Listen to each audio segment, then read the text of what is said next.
Well, we've collaborated before. We collaborated back in 2008.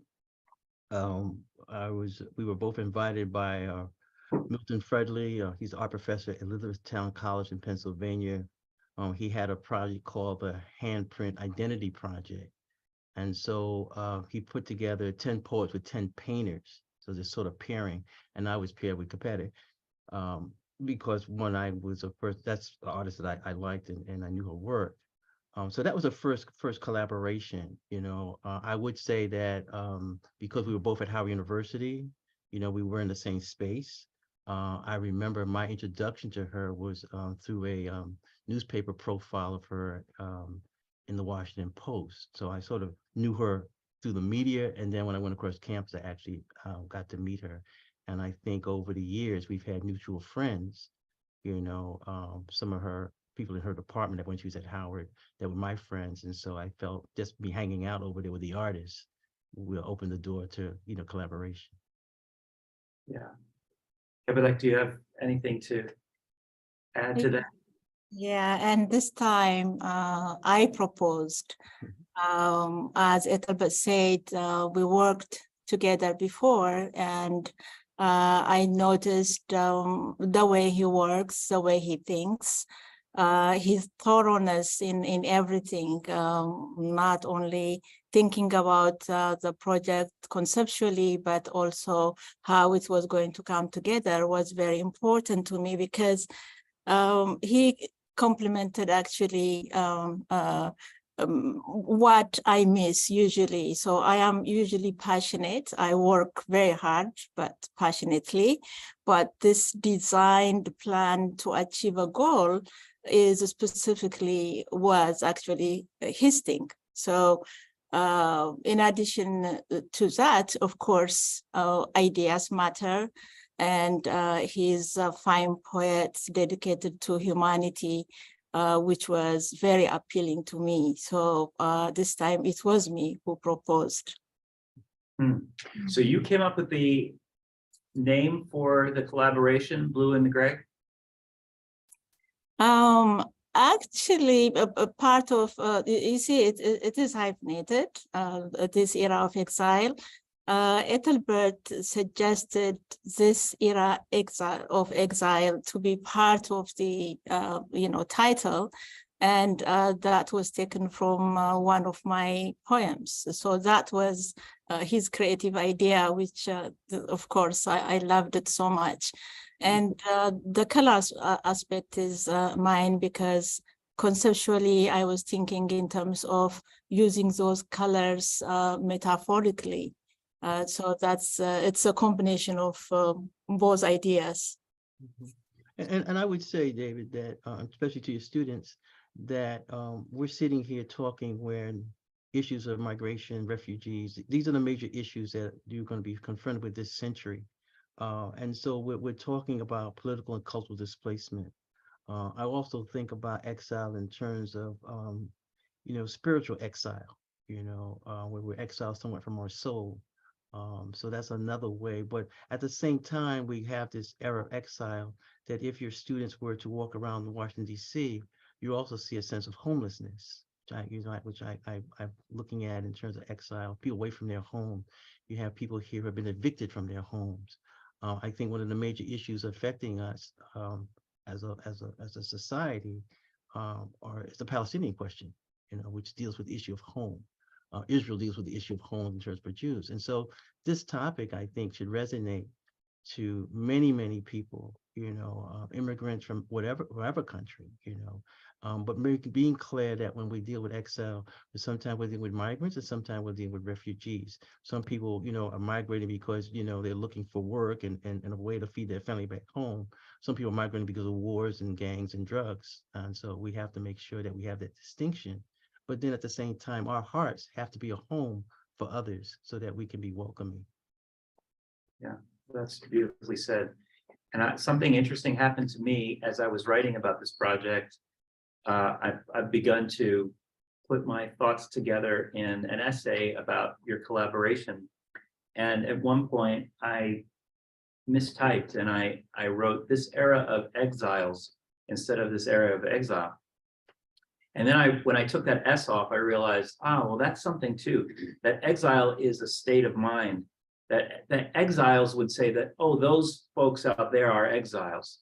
But this era of exile is like the exile that we're all experiencing, and you say spiritually, and some of us in a more direct and profound way than others, but it's something that connects the human spirit as a state of being, as much as it is, you know, a political situation that one might find oneself in. Mhm. Yeah. So you have blue and gray. Kebedek, you wrote in one of your statements about the work that blue and blues it was an issue of translation for you. Is there anything that you recollect from that you could share with us?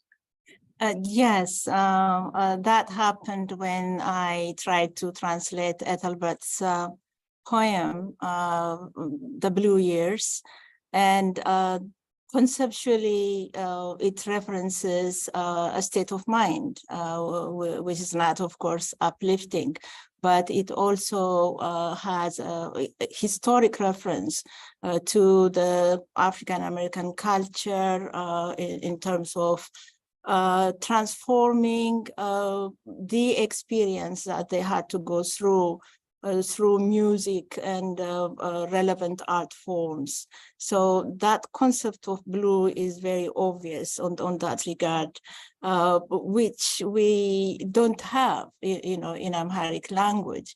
So maybe the equivalent word, you know, that parallels essence-wise, the concept of blueness might be black.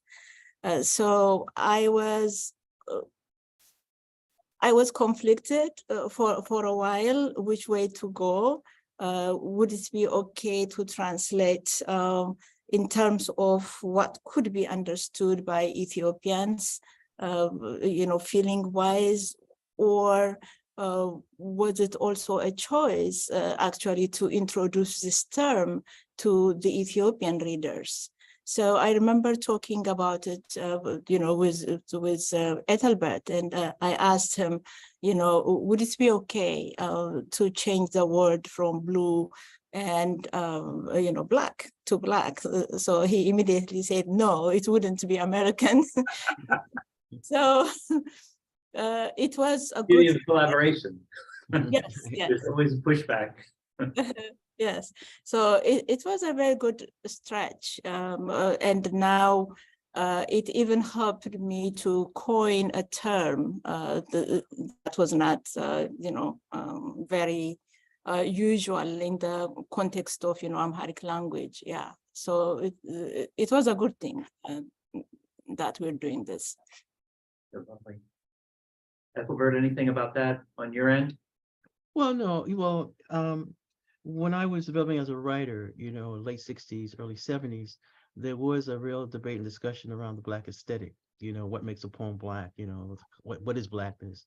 And then what happens is that many of us who were looking at this theoretically began to say, okay, what's unique about, you know, that's African-American? And we stumbled upon the fact that it was the blues, that if there's one thing that is the essence of African-American, it's blues.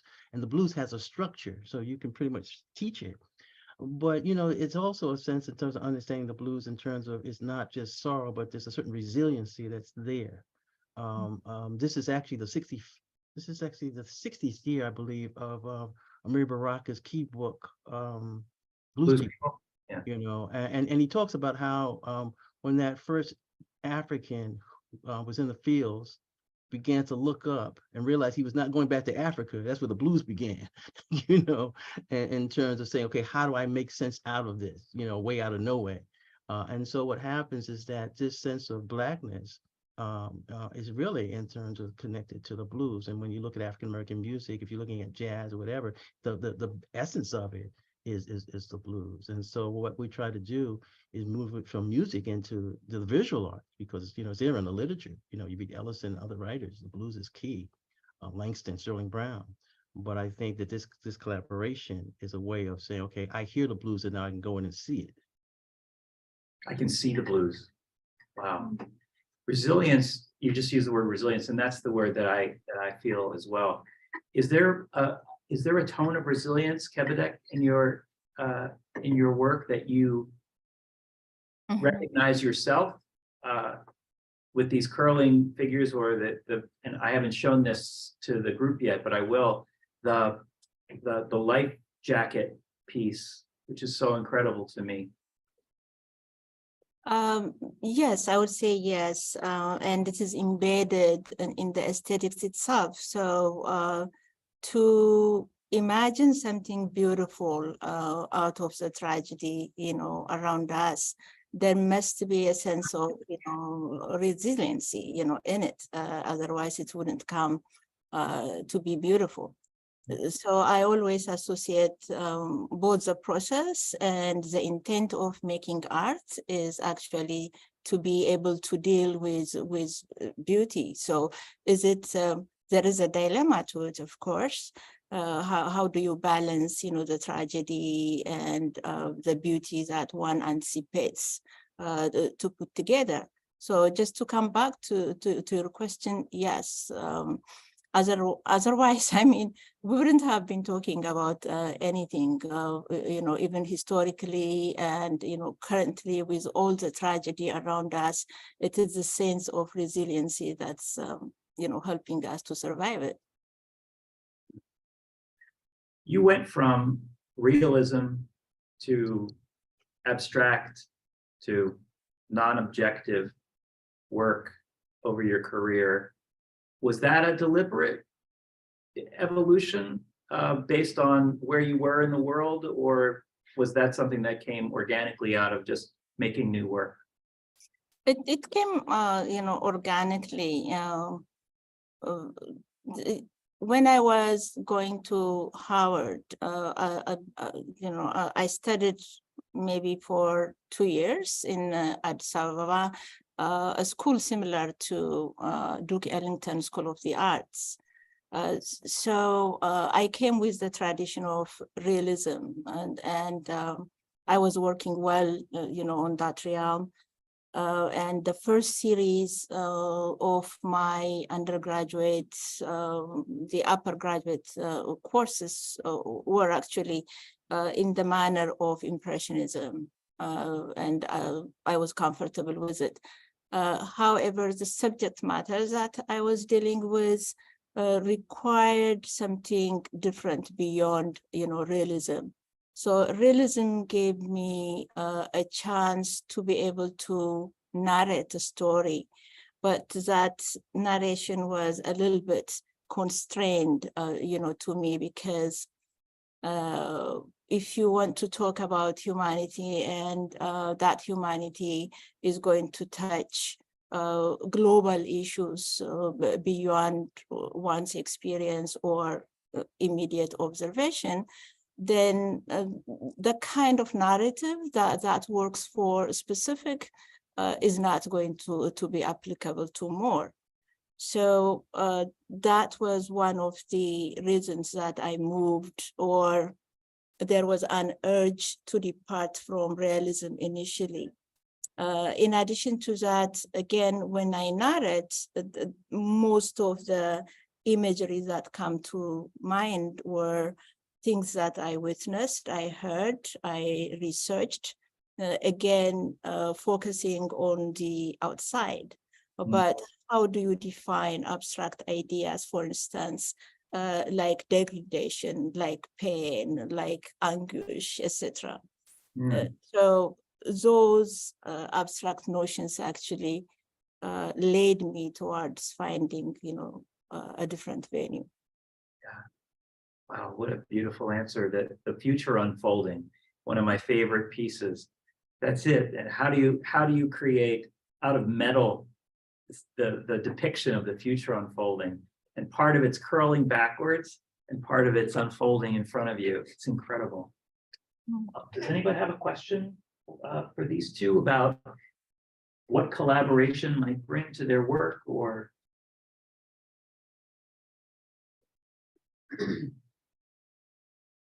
Abby? I was wondering if I'll repeat the question to you all. I was wondering if there were any difficulties in I guess like bridging the gap or merging the physicality of sculpture with the abstract nature of poetry. Were there difficulties bridging the gap between the physicality of sculpture and the abstract nature of the words, poetry?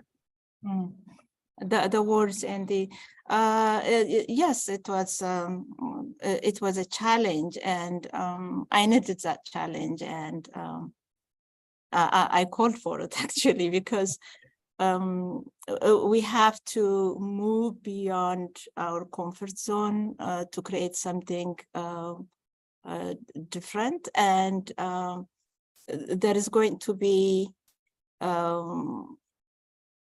hope in it.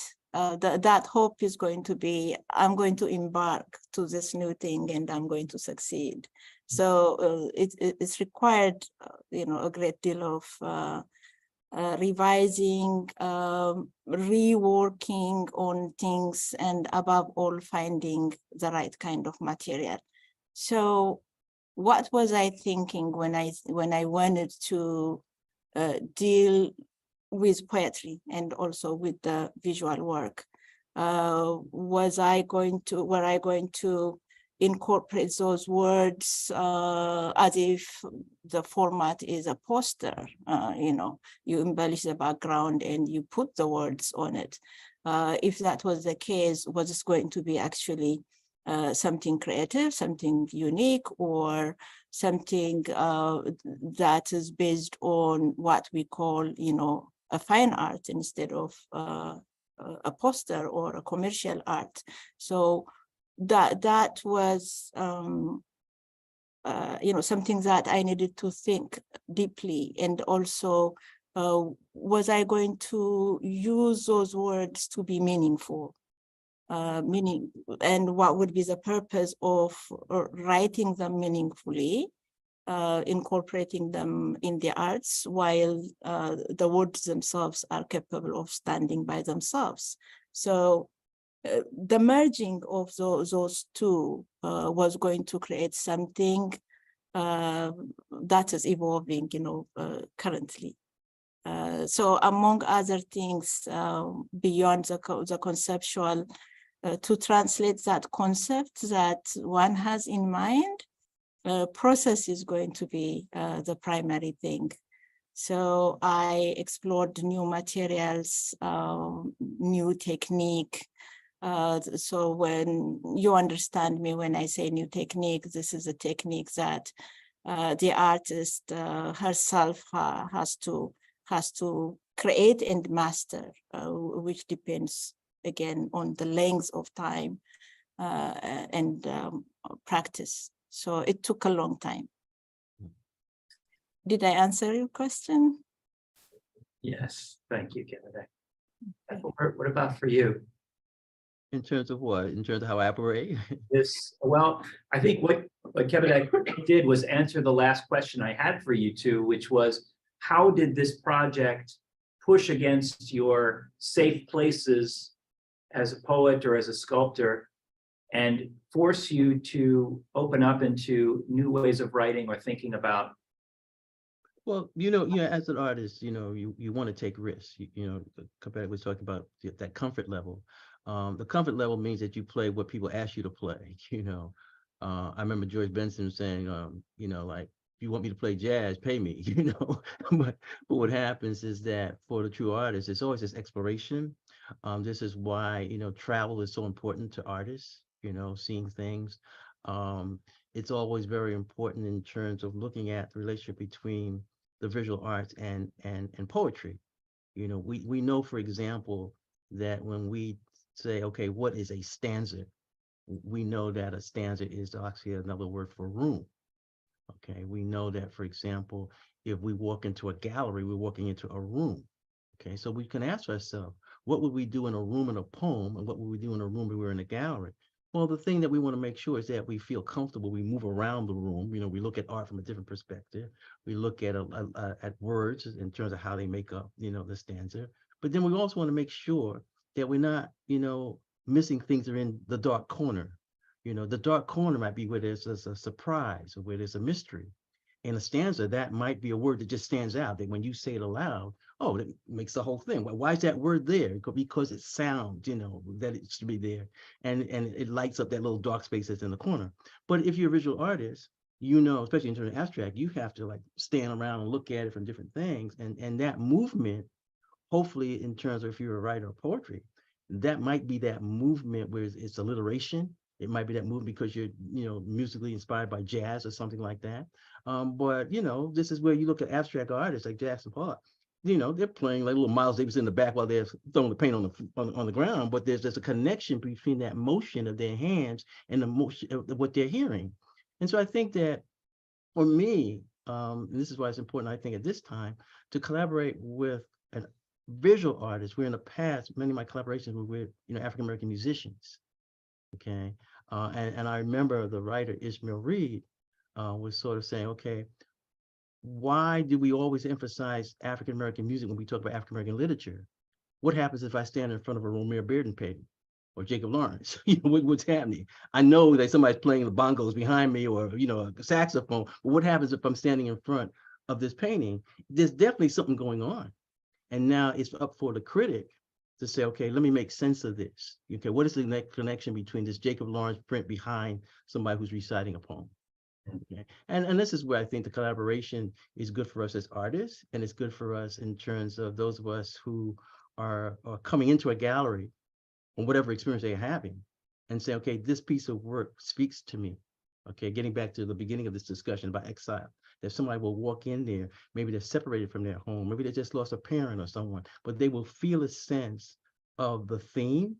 They may read a line of one of our poems, and then what happens? There's going to be things in there which you're going to say, okay, I don't understand this because it's in another language. I'm Ethiopian and this is in English, but what happens? The art might translate it for me.